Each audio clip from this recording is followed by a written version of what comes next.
This is Trapper's Avatar, powered by Grown Man Productions, and you have to reach millions.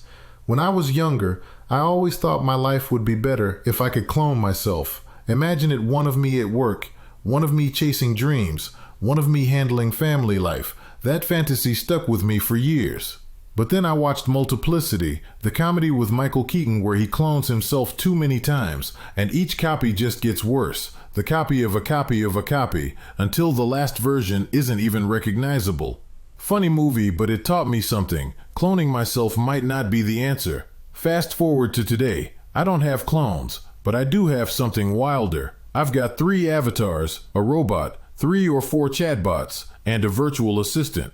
I've built characters, businesses, workflows, and entire creative projects powered by prompts. And here's the twist. Instead of making life easier, it made life bigger, busier,